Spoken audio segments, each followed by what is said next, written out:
So here we have our sourdough starter, which we started a few weeks ago. This is what it's going to look like when it is ready to use to make your sourdough bread.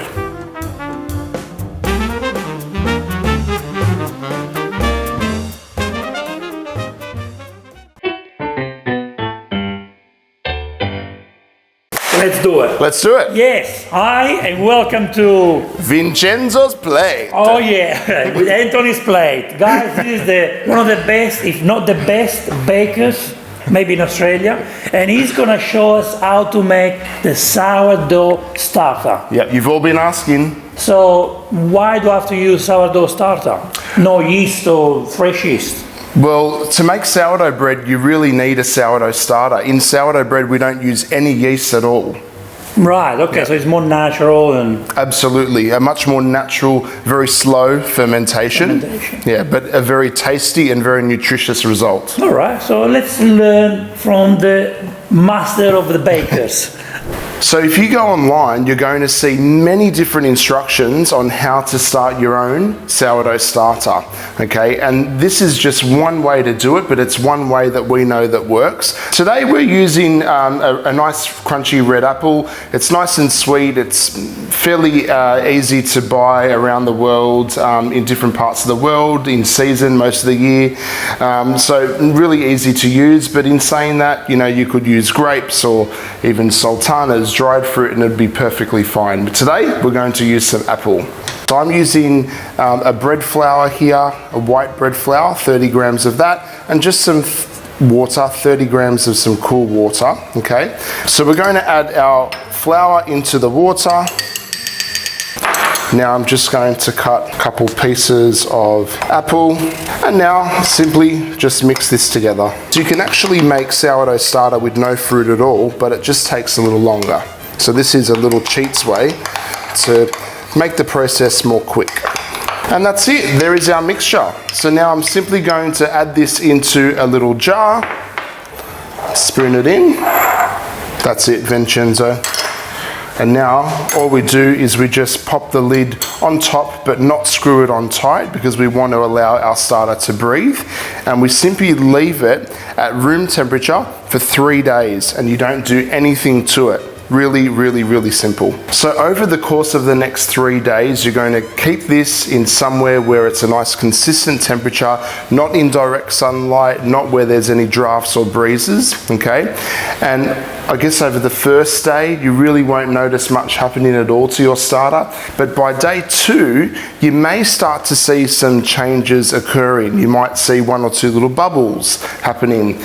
You might notice that your starter is beginning to get a kind of fermented smell. It might smell sweet, it might smell a little bit sour, maybe a bit lactic fermented, okay? And that's an indication that we're on the right track and your starter is alive, okay?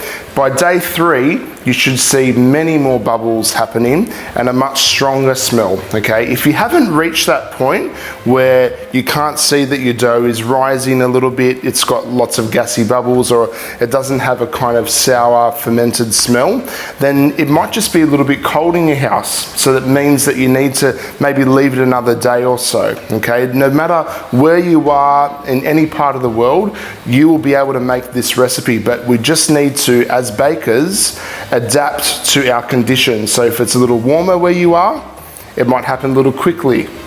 If it's a bit cooler where you are, it's going to happen much slower. So just adapt to the temperature. So it's been 3 days now, and we can see that our sourdough starter has definitely increased in volume, but also it's got a lovely fermented smell as well. And these are all indications that your starter is ready to start feeding. It's bubbly, it's alive. So Vincenzo, yes, there's one more thing that we need to do. It's very important. I thought the starter was done. No, because once you make your sourdough starter, you need to give it a name, because it's your baby after all. Oh, that's right. Okay, so I had Sebastian, my baby, but so this is my little girl. Yeah. I call you Margaret. Margaret.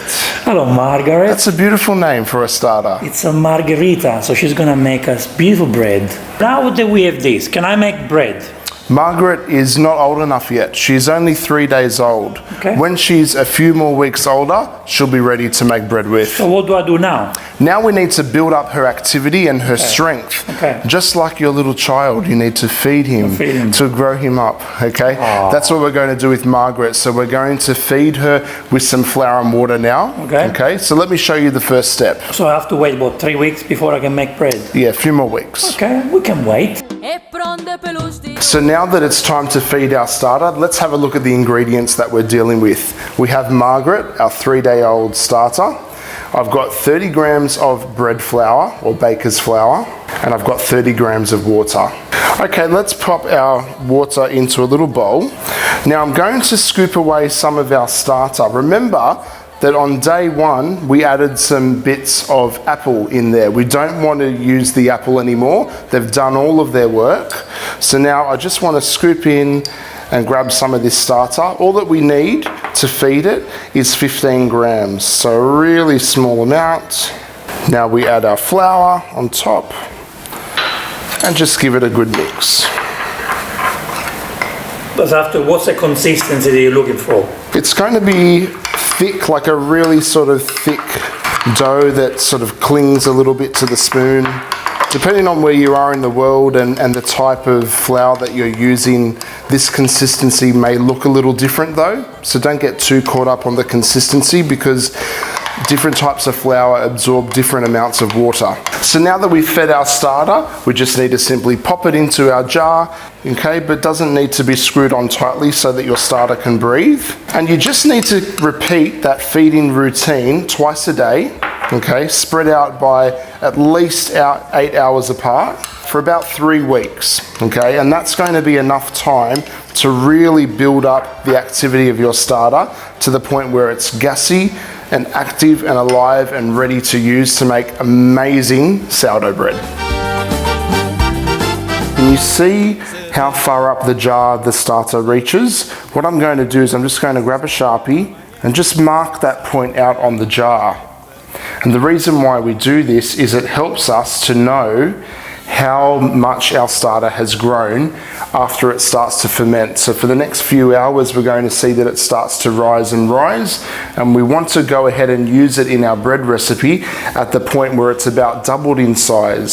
So you can see it's been about 8 hours now, and the starter has grown. It's very bubbly. It's pretty much doubled in size. This is the correct time to use it to make your sourdough bread. This is what we call a ripe starter, a mature starter, or even a starter at its peak. Here's how you maintain your sourdough starter. So it's been 3 weeks since you first began the journey of making your sourdough starter, and it is now very bubbly and active and alive, ready to make beautiful sourdough bread loaves. What you need to do at this point is decide, are you going to be making bread every single day? Because if you're not, you may not want to leave it out at room temperature and have to feed it every day, twice a day. So if that's the case, then it's important to know you can put your sourdough starter into the fridge and it can live in there happily at a very low temperature, nice and cool, for up to a week without you having to feed it at all. At the end of that week, you're going to take it out and you can either feed it once again and pop it straight back into the fridge, or if you want to go ahead and bake with it, you need to give it about 2 or 3 feeds at least at room temperature until it comes back out of that state of dormancy and it becomes nice and bubbly and active again, so it will ferment your loaves of bread nicely. When you're ready to use your starter to make sourdough bread, check your sourdough bread recipe. It might require more starter than that. So if that's the case, when you go to do your feeds before it's ready to use in the bread recipe, make sure that you're increasing the volume of your starter. You can simply do that by doubling or tripling the amounts. So instead of using 30 grams of flour and water, you might use 60 grams of flour and water. And then instead of using 15 grams of sourdough starter, you might use 30 grams of sourdough starter. So you can double or even triple up the overall volume of your starter, and then you might need to move it to a larger jar or into a larger bowl that you can cover. and then that way you'll have enough starter so that you've got the amount you need to make your bread recipe, but also a little bit extra so that you can continue feeding it and keeping that alive for next time.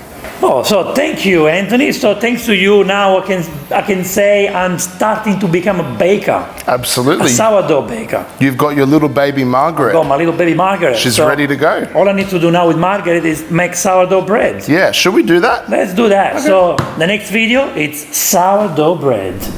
So thank you, Anthony. You're welcome. Round of applause, a big like for Anthony. Please write a comment for this wonderful man. And if you haven't subscribed, it's time for you to subscribe to Vincenzo's Plate. Thank you, guys. See you in the next video.